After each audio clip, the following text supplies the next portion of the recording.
For decades, the United States has argued that allowing countries in West Asia to enrich uranium could increase the risk of nuclear weapons.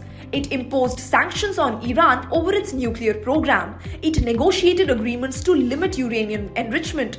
And it repeatedly warned that the technology could be misused. Now, the United States is preparing to help another country in the same region develop that very capability, Saudi Arabia. US President Donald Trump has reportedly approved a landmark 30-year civil nuclear agreement that could allow the kingdom to build a civilian nuclear program with American technology and potentially its own uranium enrichment facility. First, what exactly has been agreed? Well, according to reports, the agreement will last 30 years and is expected to be worth tens of billions of dollars. American companies would play the leading role in building Saudi Arabia's civilian nuclear infrastructure, from reactors to related facilities. One proposal also includes building a uranium enrichment plant inside Saudi Arabia, but only if a joint US-Saudi study concludes that it's necessary. The deal would also give the United States a major role in monitoring Saudi Arabia's nuclear activities. The Trump administration says that oversight is intended to ensure the program remains civilian and isn't diverted towards building nuclear weapons. So why does Saudi Arabia want nuclear power after all? Well, officially the answer is energy. Like many countries, Saudi Arabia wants to diversify away from oil,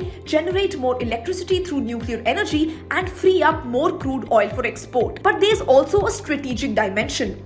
The kingdom has long viewed Iran as its biggest regional rival, and Crown Prince Mohammed bin Salman has previously said that if Iran were to acquire a nuclear weapon, Saudi Arabia would seek one as well. That statement has fueled concerns among non-proliferation experts. That's because uranium enrichment is one of the most sensitive parts of the nuclear fuel cycle. Low-enriched uranium is used to generate electricity in nuclear reactors, but the same technology, if taken much further, can also produce weapons-grade material. Building a nuclear bomb requires many more complex technologies, but enrichment significantly lowers the technical barrier. That's why Iran's enrichment program has remained at the center of international disputes for years. So why is the US willing to support Saudi Arabia? Well, there are both economic and geopolitical reasons. The deal would give American companies access to one of the world's biggest nuclear infrastructure projects, potentially shutting out competitors such as China and Russia. It would also strengthen Washington's long-term strategic relationship